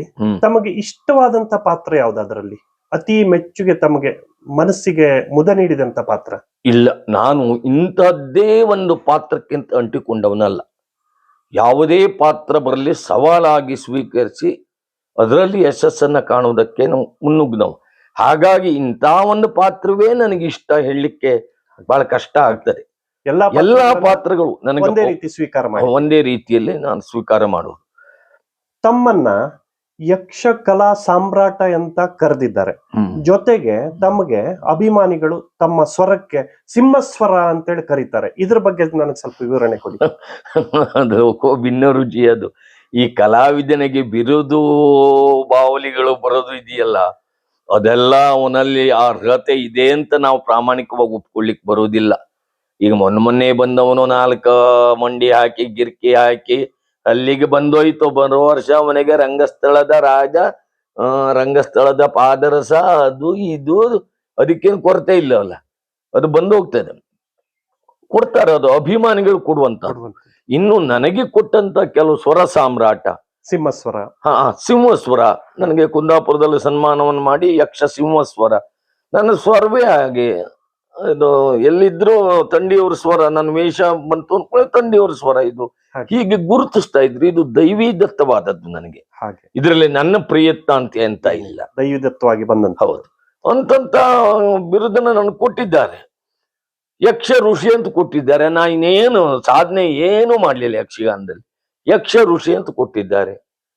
ಇದನ್ನೆಲ್ಲ ನಾವು ಪ್ರೀತಿಯಿಂದ ಅವ್ರ ಅಭಿಮಾನಿಗಳು ಕೊಟ್ಟಿದ್ದು ಅಂತ ಸ್ವೀಕರಿಸೋರು ಬಿಟ್ರೆ ಆ ಅರ್ಹತೆಗೆ ನಾವು ಭಾಜನರು ಅಂತ ಹೇಳಲಿಕ್ಕೆ ಸಾಧ್ಯ ಇಲ್ಲ. ಬಹಳಷ್ಟು ಕೊಟ್ಟಿದ್ದಾರೆ. ನಿಮ್ಮ ಕಲಾ ಸೇವೆಗೆ ನಾನು ತಿಳ್ಕೊಂಡಂತೆ ಸೋಂದಾ ಸ್ವರ್ಣವಳ್ಳಿಗಳಿಂದ ಸನ್ಮಾನ ಆಗಿದೆ. ಹಾಗೆಯೇ ಶೃಂಗೇರಿ ಶ್ರೀಗಳಿಂದ ಸನ್ಮಾನ ಪ್ರಶಸ್ತಿಗಳು ಬಂದಿದ್ದಾವೆ. ಹಾಗೆಯೇ ಉಡುಪಿಯ ರಂಗ ಕಲಾಕೇಂದ್ರ, ಅಲ್ಲಿಂದ ಕಲಾಕೇಂದ್ರದಿಂದ ಪ್ರಶಸ್ತಿ ಬಂದಿದೆ. ಹೀಗೆ ಹಲವಾರು ಪ್ರಶಸ್ತಿಗಳು, ಸನ್ಮಾನಗಳು ತಮ್ಮನ್ನ ಅರಿಸಿ ಬಂದಿವೆ. ಇದ್ರ ಬಗ್ಗೆ ವಿಶೇಷವಾದದ್ದು ಅಥವಾ ಜಿಲ್ಲಾ ಪ್ರಶಸ್ತಿ, ಇದ್ರ ಬಗ್ಗೆ ಸ್ವಲ್ಪ ವಿವರಣೆ ಕೊಡಿ. ನನಗೆ ಈ ಸರ್ಕಾರದ ಮಟ್ಟದಲ್ಲಿ ಯಾವುದೇ ಜಿಲ್ಲಾ ಪ್ರಶಸ್ತಿ ಆಗಲಿ ರಾಜ್ಯ ಪ್ರಶಸ್ತಿ ಆಗಲಿ ಬರಲಿಲ್ಲ. ನಾನು ಅದನ್ನು ಬೆನ್ನತ್ತಿ ಹೋದವನೂ ಅಲ್ಲ ಪ್ರಶಸ್ತಿಗಾಗಿ. ಇನ್ನು ಗೌರವಪೂರ್ವಕವಾಗಿ ನಮ್ಮ ಸ್ವರ್ಣವಲ್ಲಿ ಸಂಸ್ಥಾನದಿಂದ ಸ್ವಾಮಿಗಳು ನನಗೆ ಸನ್ಮಾನವನ್ನು ಮಾಡಿದ್ದಾರೆ. ಆ ಸ್ವರ್ಣವಲ್ಲಿ ಸಂಸ್ಥಾನದಿಂದಲೇ ದಿವಂಗತ ಹೊಸತೋಟ ಮಂಜುನಾಥ ಭಾಗವತರ ಹೆಸರಿನಲ್ಲಿ ಅವರ ಶಿಷ್ಯರು ಒಬ್ಬರಿಗೆ ಪ್ರತಿ ವರ್ಷ ಒಂದೊಂದು ಪ್ರಶಸ್ತಿಯನ್ನ ನೀಡಿ ಸನ್ಮಾನ ಮಾಡುವುದು. ಅದರೊಳಗೆ ನನಗೆ ಯಕ್ಷಋಷಿ ಪ್ರಶಸ್ತಿ ನನಗೆ ಲಭ್ಯವಾಗಿದೆ. ಇನ್ನು ನೀವು ಹೇಳಿದಂತೆ ಶೃಂಗೇರಿ ಸ್ವಾಮಿಗಳಿಂದಲೋ ರಾಘವೇಶ್ವರ ಭಾರತಿ ಸ್ವಾಮಿಗಳಿಂದಲೋ ಉಡುಪಿ ಕಲಾ ಕೇಂದ್ರ. ಉಡುಪಿ ಕಲಾ ಕೇಂದ್ರ ನನ್ನನ್ನ ಗುರುತಿಸಿ ನನಗೆ ಸನ್ಮಾನವನ್ನು ಮಾಡಿದೆ. ಇನ್ನು ಬಾಂಬೆ, ಬೆಂಗಳೂರು, ಹೈದರಾಬಾದ್ ಕರ್ನಾಟಕ ಸಂಘ, ಬಾಂಬೆ ಕರ್ನಾಟಕ ಸಂಘ, ಅದು ಇದು ಇಂಥದ್ದು ಬಹಳ ನನಗೆ ಲಭ್ಯವಾಗಿದೆ. ಮತ್ತು ಎಷ್ಟೋ ಯಕ್ಷಗಾನ ಪ್ರದರ್ಶನದಲ್ಲ ಎಲ್ಲ ಸಂಘಟಕರು ಬೇರೆ ಬೇರೆ ಬಿರುದನ್ನ ಇತ್ತು, ಇಂಥ ಪ್ರಶಸ್ತಿ ಆ ಪ್ರಶಸ್ತಿ. ಕಳೆದ ವರ್ಷ ಇಲ್ಲಿ ಕುಮಟಾದಲ್ಲಿ ದುರ್ಗಾದಾಸ ಗಂಗೊಳ್ಳಿ ಪ್ರಶಸ್ತಿ, ಇದೆಲ್ಲ ನನಗೆ ಲಭ್ಯ ಆಗಿದೆ. ಇದನ್ನೆಲ್ಲ ಪ್ರೇಕ್ಷಕರು ಪ್ರೀತಿಯಿಂದ ಕೊಟ್ಟಿದ್ದು ದೇವರ ಅನುಗ್ರಹ ಅಂತ ನಾನು ಸ್ವೀಕರಿಸಿದ್ದೇನೆ. ಈಗ ನಾನ್ ತಿಳಿದ ಹಾಗೆ ತಾವು ಯಕ್ಷರಂಗದಲ್ಲಿ ಸುಮಾರು 35-40 ವರ್ಷಗಳಿಂದ ತೊಡಗಿಸ್ಕೊಂಡಿದ್ದೀರಾ? 41 ವರ್ಷ. 41 ವರ್ಷ. ಹೌದು. ಈ 41 ವರ್ಷದ ಯಕ್ಷಗಾನ ಕಲಾಯಾನದಲ್ಲಿ ಅನುಭವ, ಅದರ ಬಗ್ಗೆ ಸ್ವಲ್ಪ ತಿಳಿಸ್ಕೊಡಿ. ಅದು ಬದುಕೇ ಹಾಗೆ ಕಲೀಲಿಕ್ಕೆ ಇರುವಂತಹದ್ದು. ಪ್ರತಿಯೊಬ್ಬನು ಜೀವನದಲ್ಲಿ ಅನುಭವವನ್ನು ಹೊಂದುತ್ತಲೇ ಹೋಗ್ಬೇಕು. ಮತ್ತೆ ನಾನು ತಿಳಿದಂತೆ ಯಕ್ಷಗಾನ ಅಂತ ಅಲ್ಲ, ಪ್ರತಿ ರಂಗದಲ್ಲಿಯೂ ವೃತ್ತಿ ಮಾತ್ಸರ್ಯ ಎನ್ನುವುದು ಇದ್ದೇ ಇರ್ತದೆ. ಒಬ್ಬನ ಬೆಳವಣಿಗೆಯನ್ನ ಕಂಡು ಸಂತೋಷ ಪಡುವ ವರ್ಗ ಒಂದಿದ್ರೆ ಹೊಟ್ಟೆ ಕಿಚ್ಚು ಪಡುವ ಒಂದು ವರ್ಗವೂ ಇರ್ತದೆ. ಅದನ್ನು ನಾವು ಕೆಲವೊಂದನ್ನೆಲ್ಲ ನೇರವಾಗಿ ಹೇಳಲಿಕ್ಕೆ ಆಗುದಿಲ್ಲ. ಮೊದಲೆಲ್ಲ ತಾರತಮ್ಯ ಇತ್ತಂತೆ. ನಮ್ಮ ಘಟ್ಟದ ಮೇಲಿನ ಕಲಾವಿದರು, ಘಟ್ಟದ ಕೆಳಗಿನ ಕಲಾವಿದರು, ದಕ್ಷಿಣ ಕನ್ನಡ ಕಲಾವಿದರು, ಹೀಗೆ ಇವರಲ್ಲೆಲ್ಲ ಸ್ವಲ್ಪ ತಾರತಮ್ಯ, ದ್ವೇಷ, ಈರ್ಷೆ ಇಂಥದ್ದೆಲ್ಲ ಇತ್ತಂತೆ.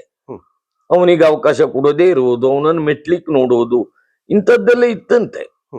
ನನ್ನ ಜೀವನದಲ್ಲೂ ಅಂಥದ್ದೆಲ್ಲ ಸಾಕಷ್ಟು ಆಗಿದೆ. ನನಗೆ ಅಪಮಾನಿತನಾಗಿದ್ದೇನೆ, ಸಮ್ಮಾನ ಲಭಿಸಿದೆ.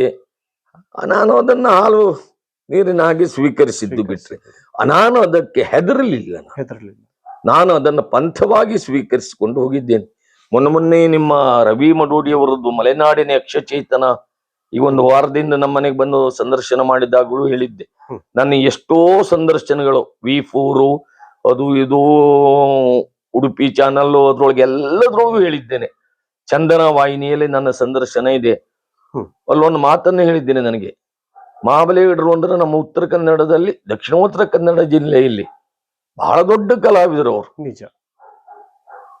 ಕೇವಲ ಒಂದು ವಿಭಾಗದಲ್ಲ, ಎಲ್ಲಾ ವಿಭಾಗದಲ್ಲಿ ಸಂಗೀತ, ಹಿಂದೂಸ್ತಾನಿ ಎಲ್ಲದ್ರೊಳಗೂ ಬಂತು. ಅಷ್ಟು ಪರಿಣತರು.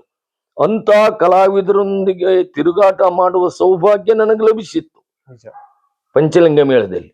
ಅವರಿಂದ ಬಯಸ್ಕೊಂಡಿದ್ದೆ ನಾನು ತಪ್ಪು ಮಾಡಿ. ಅದೇ ಶಬ್ದವನ್ನು ಹೇಳ್ತೇನೆ, ಹಿಂದೂ ಹೇಳಿದಂತೆ ಯಕ್ಷಗಾನಕ್ಕೆ ನೀನು ಬರುವುದ್ರ ಬದಲು ಹೊನ್ನಾವರದಲ್ಲಿ ಸಗಣಿ ಹೆಕ್ಕು ಅಂತ ಹೇಳಿಬಿಟ್ರು ನನಗೆ ಮಹಾಬಲೇಗೌಡೆಯವರು. ಬಹಳ ಬೇಸರ ಆಗೋಯ್ತು ನನಗೆ. ಆದ್ರೆ ನಾನು ಅವ್ರಿಗೆ ಹೆದರಲಿಲ್ಲ. ಏನಾದ್ರೂ ಸಾಧನೆ ಮಾಡಬೇಕು, ಅದನ್ನು ಪಂಥವಾಗಿ ಸ್ವೀಕರಿಸಿದೆ. ಒಂದು ಸಂದರ್ಭ ಹೀಗೆ ಅವರು ಬಚ್ಚಗಾರ ಮೇಳದಲ್ಲೇ ಅದ್ರೊಳಗೂ ಇದ್ರು. ಬೆಂಗಳೂರು ಟೌನ್ ಹಾಲಿನಲ್ಲಿ ಯಕ್ಷಗಾನ, ಬ್ರಹ್ಮ ಕಪಾಲ, ಯಾಜಿಯವರು ಬ್ರಹ್ಮ, ಮಹಾಬಲೇಗೌಡೆಯವರ ಭೀಷ್ಮ ಅಲ್ಲ ಈಶ್ವರ, ಮಹೋಗ್ರನ್ನ ಮಾಡುವಲ್ಲಿ ಹಡಿನಬಾಳಿ ಶ್ರೀಪಾದಗೌಡರು ಬರಬೇಕಿತ್ತು. ಅವರು ಅವತ್ತು ಬರಲಿಲ್ಲ, ಗೈದು ಆಚಾರಿ. ಆಗ ಆ ಪ್ರಸಂಗದಲ್ಲಿ ಆಗಿದ್ರೆ ಮಹೋಗ್ರನನ್ನ ಮಾಡುವವರು ಯಾರು? ಸಂದರ್ಭ ಬಂದಾಗ ಇದೇ ಮಹಾಬಲೇಗೌಡೆಯವರು ಹೇಳಿದ್ರು, ತಂಡಿ ಭಟ್ರು ಮಾಡ್ಲಿ ಅಂತ. ನೋಡಿ, ಯಾತಕ್ಕೋ ಬೇಡ ಸಗಣಿ ಹಾಕ್ಲಿಕ್ಕೆ ಹೋಗು ಹೇಳಿದಂತ ಮಹಾಬಲೇಗೌಡೆಯವರು ತನ್ನ ಎದುರಿನಲ್ಲಿ, ಈಶ್ವರನ ಎದುರಿನಲ್ಲಿ ಮಹೋಗ್ರನ ಪಾತ್ರ ಸಮರ್ಥ ಪಾತ್ರ. ಅದು ತಂಡಿ ಮನೆಯವರು ಮಾಡ್ಲಿ ಅಂತ ಹೇಳಿದ್ರು ಅಂತಾದ್ರೆ ನನಗೆ ಇದಕ್ಕಿಂತ ದೊಡ್ಡ ಪ್ರಶಸ್ತಿ ಯಾವ್ದು ಬೇಕಾ? ನಿಜವಾಗಿ ದೊಡ್ಡ ಪ್ರಶಸ್ತಿ ಅದು. ಇದು ನನ್ನ ಬದುಕಿನಲ್ಲಿ ಆದ ಅನುಭವ, ಸಂತೋಷ. ಇನ್ನು ಕೆಲವು ಸಂದರ್ಭ ವೇಷವನ್ನ ಕಟ್ಟಿಕೊಂಡು ಚೌಕಿಯಲ್ಲೇ ಮನ್ಕೊಂಡಿದ್ದು ಅದೇ, ಮತ್ತೊಬ್ಬರ ಅನುಕೂಲಕ್ಕೆ ಅಂತ, ಅವ್ರಿಗೆ ಆರಾಮಿಲ್ಲ ಅಂತ, ಓ ಅರ್ಧ ನಾನ್ ಮಾಡ್ತೇನೆ, ನೀ ಮುಂದಿನ ಅರ್ಧ ನೀನ್ ತಯಾರಾಗು ಅಂತ ಹೇಳಿ ಅವ್ರು ಕೊನೆಗೆ ಯಾವುದೋ ಒಂದು ಉಮೇದಲ್ಲಿ ಇಡೀ ಮುಗಿಸ್ಬಿಟ್ರು. ನಾನು ವೇಷ ಮಾಡ್ಕೊಂಡು ಚೌಕಿಯಲ್ಲೇ ಮನ್ಕೊಂಡದ್ದು. ಇಂಥ ಅಪಮಾನವೂ ನನಗೆ ಬಹಳ ಆಗಿದೆ. ಅದೇ ನಾನು ಹೇಳಿದ್ನಲ್ಲ, ನಾನು ಪೆರಡೂರು ಮೇಳಕ್ಕೆ ಹೋದೆ ಎನ್ನುವ ಕಾರಣಕ್ಕಾಗಿ ಕಿಶನ್ ಅಂಗಡಿ ಅವರಿಗೆ ನನ್ನ ಬಗ್ಗೆ ಬಹಳ ಪ್ರೀತಿ ಇತ್ತು. ನಾನು ಅವ್ರ ಮಾತು ಕೇಳಲಿಲ್ವಲ್ಲ, ಅವ್ರು ಅಡ್ವಾನ್ಸ್ ವಾಪಸ್ ಮಾಡಿ ನಮ್ಮ ಮೇಳಕ್ಕೆ ಬಾ, ನೀನು ಹೋಗ್ಬೇಡ ಸಾರಿ ಹೇಳಿದ್ರು. ಕೇಳದೆ ಪುನಃ ಅಲ್ಲಿಗೆ ಹೋದ್ನಲ್ಲ, ಆ ಬೇಸರದಿಂದ ಅವರು ಪೇಪರಿಗೆ ಹಾಕ್ಬಿಟ್ರು ಕನ್ನಡ ಜನಾಂತರಂಗದಲ್ಲಿ. ಆ ವರ್ಷ ನಾನು ಹಳ್ಳಾಡಿ ಹಾಸ್ಯಗಾರ ಇಬ್ರು ಪರಡೂರ್ ಮೇಳಕ್ಕೆ ಒಟ್ಟಿಗೆ ಹೋದವರು. ಅಸಭ್ಯ ವರ್ತನೆ, ಗೈರು ಹಾಜರಿ, ಇಂತಹ ಕಾರಣಗಳಿಂದಾಗಿ ತಂಡಿಮನೆ ಹಾಗೂ ಹಳ್ಳಾಡಿಯನ್ನು ಅಮಾನತು ಮಾಡಲಾಗಿದೆ. ಪೇಪರ್ ಸ್ಕ್ರಿಪ್ಟ್ ಬೇಕಾದ್ರೆ ಈಗಲೂ ಇದೆ. ಕೊನೆಗೆ ಮರುದಿವ್ಸ ಬೇರೆ ಬೇರೆ ಪೇಪರ್. ಅದು ಕಾರಣ ಏನು? ನಾನು ಪೆರಡೂರು ಮೇಳಕ್ಕೆ ಹೋಯ್ದೆ ಹೊರತು ನಾನು ಅಲ್ಲಿ ಅಸಭ್ಯ ವರ್ತನೆ ತೋರಿದ್ದಲ್ಲ. ಕೊನೆಗೆಲ್ಲ ಬಂತು, ಬೇರೆ ಬೇರೆ ಸಂಘಟನೆಗಳಿಂದ ಬಂತು. ಇವರೇನು ಒಂದೇ ಮೇಳಕ್ಕೆ ಗುತ್ತಿಗೆ ಪಡೆದವರೇ ಇವರು. ಆ ವರ್ಷ ಮಾತಾಡಿದಂತೆ ಆ ವರ್ಷದ ತಿರುಗಾಟವನ್ನು ಪೂರೈಸಬಹುದಿತ್ತು. 27 ಆಟ ಇತ್ತು. ಇಲ್ಲ, ನಾಳೆಯಿಂದ ನೀನು ಬರೋದು ಬೇಡ ಅನ್ಬಿಟ್ರು. ಹಿರಿಯ ಕಲಾವಿದರು ಯಾರೂ ಮಾತಾಡ್ಲಿಲ್ಲ. ಅವ ಬರುವ ವರ್ಷಕ್ಕೆಲ್ವ ಪೆರಡೂರ್ ಮೇಳಕ್ಕೆ ಮಾತಾಡಿದ್ದು. ಈ ವರ್ಷ ಏನ್ ತೊಂದರೆ ಮಾಡಿದ್ದಾನೆ? ಈ ತಿರುಗಾಟ ಪೂರೈಸ್ಲಿ ಯಜಮಾನ್ರೆ ಅಂತ ಯಾವ ಹಿರಿಯ ಕಲಾವಿದನೂ ಹೇಳಿಲ್ಲ. ನಾನು ಇದನ್ನೇ ಹೇಳಿದ್ದು. ಕೆಲವೊಮ್ಮೆ ಈ ಕಲಾವಿದರಲ್ಲಿ ಇರುವಂತ ಸ್ವಭಾವ, ಮನಸ್ತಾಪಾವ ಆಗ್ತದೆ ಈ ತರ. ಮಾತ್ಸರ್ಯ ಇಂಥದ್ದೆಲ್ಲ ಹೀಗಿರ್ತದೆ ಅಂತ ಹೇಳಿದ್ದೇ ಇದಕ್ಕೆ.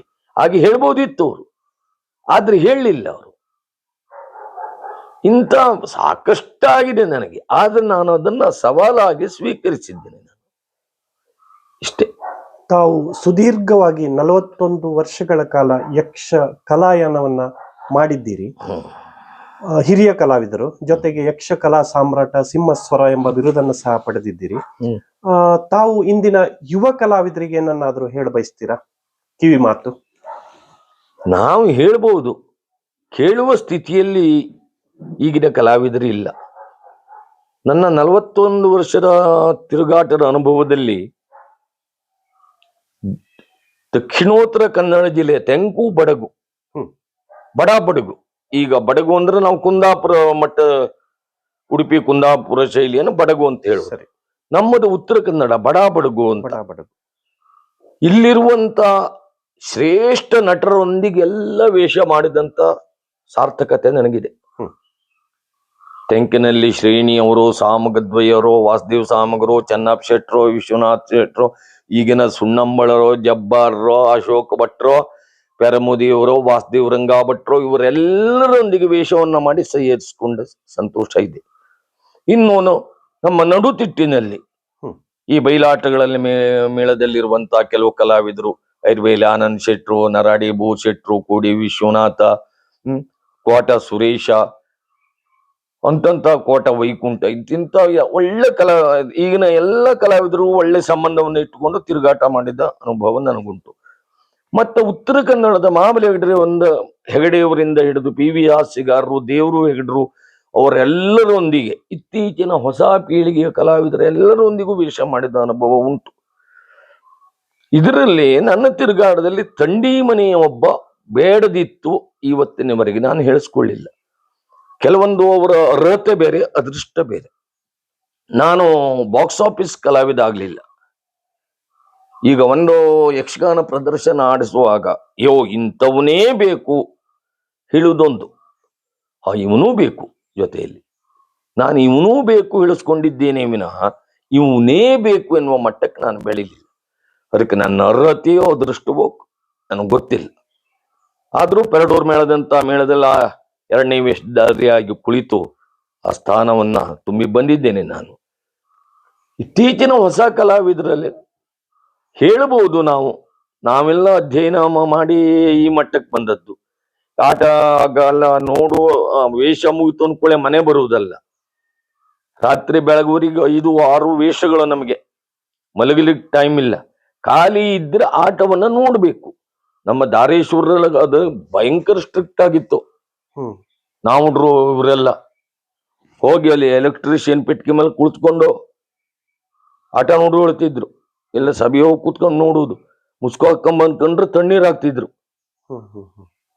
ಹೀಗೆಲ್ಲ ಇತ್ತು. ಅದರಿಂದಾಗಿ ನಮ್ಗೆಲ್ಲ ಪಾತ್ರಗಳ ಅನುಭವ ಆಯ್ತು. ಈಗ ಹಾಗಲ್ಲ. ಈಗಿನ ಕಲಾವಿದರಲ್ಲಿ ಜನಮನ್ನಣೆ ಬಹಳ ಸುಲಭದಲ್ಲಿ ಸಿಗ್ತದೆ.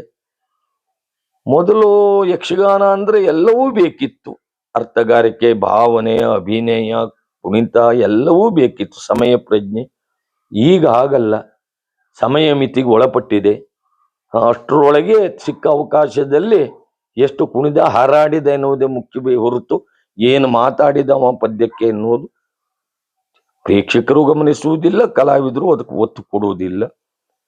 ಮತ್ತೆ ಕಲಾವಿದನ ಅಧ್ಯಯನ ಇಲ್ಲ. ಈಗ ಅಧ್ಯಯನ ಮಾಡ್ಲಿಕ್ಕೆ ಟೈಮ್ ಇಲ್ಲ ಅವನಿಗೆ. ಈಗ ದಿವಸ ಅಂದ್ರೆ ಯಕ್ಷಗಾನ ಪ್ರದರ್ಶನಗಳ ಸಂಖ್ಯೆ ಅಷ್ಟು ಹೆಚ್ಚಾಗಿದೆ. ದಿವಸ 4 ಆಟ ಕುಣಿದು ಬರುವವರು ಇದ್ರು. ಅಲ್ಲ, ನಾನು ಕುಣಿದವನೇ ಒಂದು ಟೈಮ್ನಲ್ಲಿ 3 ಆಟ ಎಲ್ಲ. ಇಲ್ಲಿ ಅಧ್ಯಯನ ಮಾಡ್ತಾರೆ. ಇಲ್ಲಿ ವೇಷ ಅರ್ಜೆಂಟ್ ಅಲ್ಲಿ ಮುಗಿಸ್ಬೇಕು, ಅಲ್ಲಿ ತಡ ಆಗ್ತದೆ ಅಂತ. ಅಲ್ಲೋಗಿ ಮುಟ್ಕೊಳ್ಬೇಕು, ಮತ್ತೊಂದು ಬದಿಗೆ ತಡ ಆಗ್ತದೆ ಅಂತ ನೋಡ್ಬೇಕು. ಇದ್ರೊಳಗೆ ಆಯ್ತು, ಪ್ರಯಾಣದಲ್ಲೇ ಆಯ್ತು. ಇನ್ನು ಮತ್ತೆ ರಂಗಸ್ಥಳಕ್ಕೆ ಹೋದಷ್ಟು ಹೊತ್ತು ವೇಷ ಮಾಡ್ಲಿಕ್ಕೆ ಅವರು ಪ್ರಸಂಗ ಪಟ್ಟಿ ತೆಗೆದು ನೋಡ್ಬೇಕು ಅಂತ ಎಲ್ಲ ಕಲಾವಿದರಿಗಲ್ಲ ನಾನು ಹೇಳುವುದು. ಇದು ಹೆಚ್ಚಿನ ಕಲಾವಿದರು, ಅದ್ರೊಳಗೂ ಒಳ್ಳೊಳ್ಳೆ ಕಲಾವಿದರು ಇದ್ದಾರೆ. ಅಧ್ಯಯನ ಮಾಡುವಂತ ಕಲಾವಿದರು ಈಗ ಸಾಕಷ್ಟು ಮಂದಿ ಇದ್ದಾರೆ ಹುಡುಗರು. ಅವರಿಗಾಗ ನಾನು ಹೇಳುವುದಲ್ಲ ಇದು. ಹೆಚ್ಚಿನ ಕಲಾವಿದರು ನನ್ನ ಗಮನಕ್ಕೆ ಬಂದು ಯೂಟ್ಯೂಬ್, ಈಗ ಯೂಟ್ಯೂಬ್ ಒಂದು ಇದೆಯಲ್ಲ, ಯಾವ ಪಾತ್ರ ಬೇಕು, ಯಾವ ಕಲಾವಿದನದ್ದು ಅದನ್ನು ಹೊಡೆದು ಬಿಟ್ರೆ ಸಿಗ್ತದೆ. ಕಂಠಪಾಠ. ಮುಂಚೆ ಹಾಗಿರ್ಲಿಲ್ಲ. ನೀವು ಅಧ್ಯಯನ ಮಾಡ್ಲೇಬೇಕು. ಆ ಪಾತ್ರವನ್ನು ನಾವು ಹೇಗ್ ಮಾಡ್ತಾನೆ, ಇವ್ರು ಹೇಗೆ ಮಾಡ್ತಾರೆ ನೋಡಿ ನಾವು ಕಲಿತು ತಿಳಿದು ಮಾಡಬೇಕಿತ್ತು. ಈಗ ಹಾಗಲ್ಲ, ನೋಡಿದ್ರೆ ಸಾಕು, ಅವನು ಏನ್ ಅರ್ಥ ಹೇಳಿದ್ದಾನೆ ಪಡಿ ಹೆಚ್ಚಾಗಿ ಅದನ್ನೇ ಕೊಡ್ತಾನೆ. ಮತ್ತೆ ತಾಳಮದ್ದಲೆ ಕ್ಷೇತ್ರದಲ್ಲಿ ನಾನು ಅರ್ಥ ಹೇಳಿದ್ದೇನೆ, ಸಾಕಷ್ಟು ಅರ್ಥ ಹೇಳಿದ್ದೇನೆ. ನಾನು ತಾಳಮದ್ದಲೆಯಲ್ಲಿ ಸಾಕಷ್ಟು ಅರ್ಥ ಹೇಳಿದ್ದೇನೆ. ಆದ್ರೆ ನಾನು ಈ ವೇಷಧಾರಿ ಆದ್ರಿಂದ ನನಗೆ ಅದಕ್ಕೆ ಅವಕಾಶ ಸಿಗ್ತಾ ಇರ್ಲಿಲ್ಲ. ಈಗಲೂ ಸಹಿತ ನಾನು ಅವಕಾಶ ಇದೆ ಅಂತ ಆದ್ರೆ, ಪುರುಸೊತ್ತಿದೆ ಅಂತ ಆದ್ರೆ, ಅರ್ಥ ಹೇಳಲಿಕ್ಕೆ ಅಂತಲ್ಲ, ಒಳ್ಳೆ ಕಲಾವಿದರು ಬರ್ತಾರೆ, ತಾಳಮದ್ದಲೆ ನಡೀತಿದೆ ಅಂತ ಆದ್ರೆ ತಾಳಮದ್ದಲೆಗೆ ಹೋಗು ನೋಡ್ತೇನೆ. ಆಸಕ್ತಿ ಉಂಟು ನನಗೆ, ಅರ್ಥವನ್ನು ಹೇಳಿದ್ದೇನೆ ನಾನು. ನನಗೆ ಅದು ತಾಳಮದ್ದಲೆ ಅರ್ಥಧಾರಿಯಾಗಿ ಮುಂದುವರಿಲಿಕ್ಕೆ ಅವಕಾಶ ಸಿಕ್ಕಲಿಲ್ಲ ನನಗೆ. ಮತ್ತೆ ಈಗಿನ ಕಲಾವಿದರು ಹಾಗೆ, ಅವನು ಏನು ಹೇಳಿದ್ದಾನೆ ಅದನ್ನೇ ಒಪ್ಪಿಸುವುದೇ ಬಿಟ್ರೆ ಅವನದಾದ ಹೊಸ ಚಿಂತನ ಮಂಥನಗಳಿಲ್ಲ. ಮತ್ತೆ ಅಗ್ಗದ ಪ್ರಚಾರ, ಸಿಟಿ ಚಪ್ಪಾಳೆ ಪಡೆಯಬೇಕಾ, ಪೇಪರ್ ಕಟಿಂಗ್ಸು ಏನು ಬಂದಿತ್ತು ಅಲ್ಲಿ ಅಣಕು ತುಣುಕುಗಳನ್ನೆಲ್ಲ ಓದುವುದು, ರಾಜಕೀಯ ವಿಚಾರಗಳು, ವೈಯಕ್ತಿಕ ವಿಚಾರಗಳು, ಇದನ್ನೆಲ್ಲ ತಂದ್ಕೊಂಡು ನನಗಿಷ್ಟ ಆಗುವುದಿಲ್ಲ. ಅದು ನನಗಿಷ್ಟ ಆಗುವುದಿಲ್ಲ, ನಾನು ಅದನ್ನು ಮಾಡುವುದೂ ಇಲ್ಲ. ಹಾಗಾಗಿ ಉಳಿದ ಕಲಾವಿದರಿಗೂ ಹೇಳುವುದಷ್ಟೇ, ಈ ಯಕ್ಷಗಾನ ಮೊದಲು ಇತ್ತು, ಇನ್ನು ಮುಂದೂ ಇರ್ತದೆ. ಆದ್ರೆ ಅದರ ಸ್ವರೂಪ ಬದಲಾವಣೆ ಆಗ್ತಾ ಹೋಗ್ತದೆ. ಈ ಮಟ್ಟಕ್ಕೆ ಹೋಯ್ತು ಅಂತ ಆದ್ರೆ ಮುಂದೆ ಅಧ್ಯಯನ ಮಾಡೋರು ಇರುವುದಿಲ್ಲ. ಯಕ್ಷಗಾನ ನೋಡ್ಬೇಕೇ ಹೊರತು, ಈ ನಮ್ಮಲ್ಲಿ ಚಾಕ್ಷುಷ ಯಜ್ಞ ಅಂತ ಹೇಳ್ತಾರೆ ಯಕ್ಷಗಾನಕ್ಕೆ, ಅದೊಂದು ಯಜ್ಞನಾಗಿ ಆಟ ನೋಡುವುದು. ಹೋಯೆ ಒಂದ್ಗಳಿನ ಆಟ ನೋಡ್ಕ ಬರುವ ಹೇಳುವವರೇ ಹೊರತು ಏನು ಮಾಡಿದ ಅಂತ ಪ್ರೇಕ್ಷಕರು ತಿಳ್ಕೊಳ್ಳೋ ಸಾಧ್ಯತೆ ಇರುವುದಿಲ್ಲ. ನನ್ನ ಅಭಿಪ್ರಾಯ ಅಷ್ಟೇ. ಹಾಗಾಗಿ ಯಕ್ಷಗಾನವನ್ನು ಉಳಿಸುವಲ್ಲಿ ನಮ್ಮದಾದ ಕೊಡುಗೆ ಅಂದ್ರೆ ನಾವು ಸ್ವಲ್ಪ ಆ ಕ್ಷೇತ್ರಕ್ಕೆ ಅಪಚಾರವನ್ನ ಮಾಡದೆ ಒಂದು ಧರ್ಮ ಸಂಸ್ಕೃತಿಯ ಒಂದು ನಿಟ್ಟಿನಲ್ಲಿ ಪ್ರತೀಕವಾಗಿ ಸಾಗುತ್ತಿರುವಂತ ಈ ಕಲೆಗೆ ನಮ್ಮ ಕೊಡುಗೆ ಅಂತ ನಾವು ಕೊಡಬೇಕು ಅಂತ ಹೇಳುವುದು.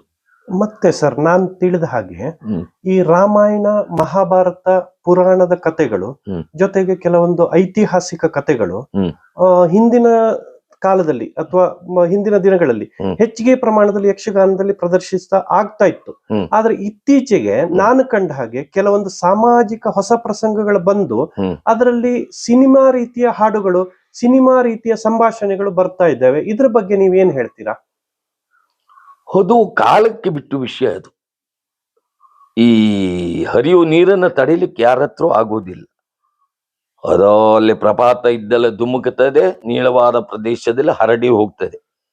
ಅಂದ್ರೆ ತನ್ನ ವಿಸ್ತಾರವನ್ನ ಕಂಡುಕೊಳ್ಳುವುದು ನದಿಯ ಧರ್ಮ.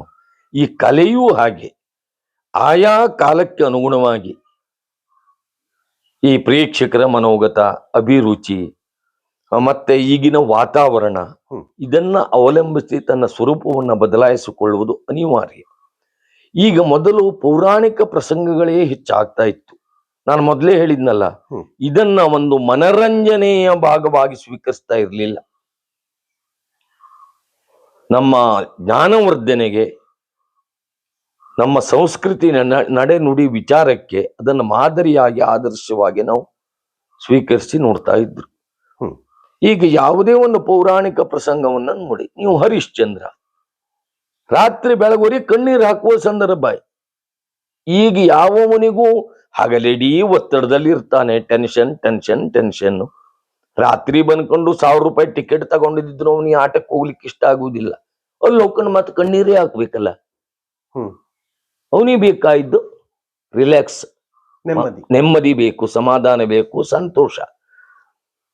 ಕಾಲ ಬದಲಾವಣೆ ಹಾಗಾಗಿದೆ. ಮೊದಲಿನ ಅದೇ ಹರಿಶ್ಚಂದ್ರದಲ್ಲಿ ನಮ್ಮ ಸಮಾಜಕ್ಕೆ ಬೇಕಾದಂತ ಒಂದು ಆದರ್ಶ ಕೊಡುಗೆ ಇರುವುದೇನು? ಆಡಿದಂತೆ ನಡೆಯಬೇಕು, ಸತ್ಯಕ್ಕೆ ಸಾವಿಲ್ಲ. ಇದೊಂದು ತತ್ವ, ಒಂದು ಆದರ್ಶವನ್ನು ಸಮಾಜಕ್ಕೆ ಕೊಟ್ಟಿದ್ದಲು.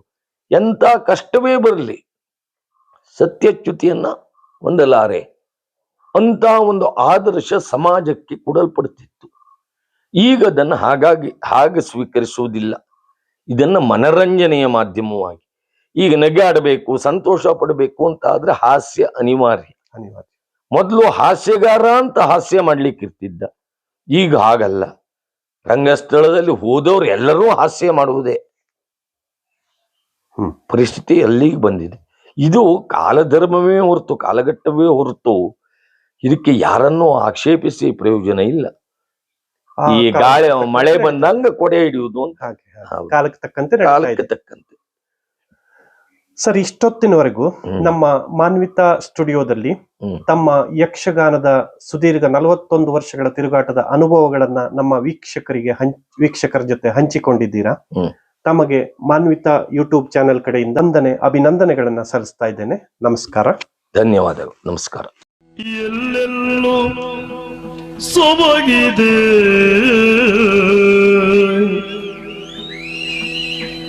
ಎಲ್ಲೆಲ್ಲೂ ಸೊಗಸಿದೆ, ಸೊಬಗಿದೆ, ಸೊಗಸಿದೆ, ಸೊಬಗಿದೆ, ಸೊಗಸಿದೆ.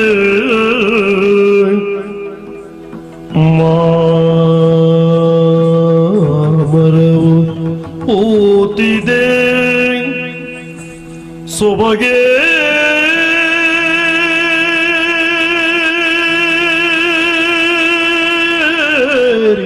ನಿಂತಿದೆ, ಸೊಬಗೇರಿ ನಿಂತಿದೆ, ನಿಂತಿದೆ.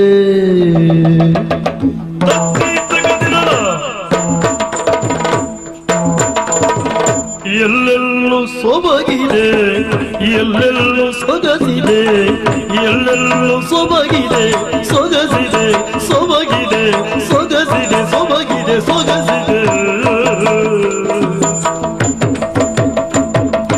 ಎಲ್ಲೆಲ್ಲೂ ಸೊಬಗಿದೆ, ಎಲ್ಲೆಲ್ಲೂ ಸೊಗಸಿದೆ, ಎಲ್ಲೆಲ್ಲೂ ಸೊಬಗಿದೆ, ಎಲ್ಲೆಲ್ಲೂ ಸೊಗಸಿದೆ, ಸೊಬಗಿದೆ, ಸೊಗಸಿದೆ, ಸೊಬಗಿದೆ, ಸೊಗಸಿದೆ. ಮಾಮರವು ಪೂತಿದೆ, ಮಾಮರವು ಪೂತಿದೆ, ಮಾಮರವು ಪೂತಿದೆ, ಮಾಮರವು ಪೂತಿದೆ, ಮಾಮರವು ಪೂತಿದೆ. ಸೊಬಗೇರಿ ನಿಂತಿದೆ, ಸೊಬಗೇರಿ ನಿಂತಿದೆ, ಸೊಬಗೇರಿ ನಿಂತಿದೆ, ನಿಂತಿದೆ, ನಿಂತಿದೆ.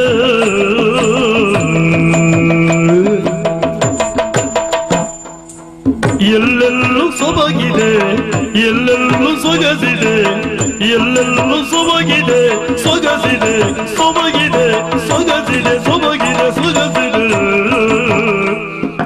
ಮಾಮರವು ಪೂತಿದೆ, ಮಾಮರವು ಪೂತಿದೆ, ಮಾಮರವು ಪೂತಿದೆ. ಸೊಬಗೇರಿ ನಿಂತಿದೆ, ಸೊಬಗೇರಿ ನಿಂತಿದೆ, ಸೊಬಗೇರಿ ನಿಂತಿದೆ.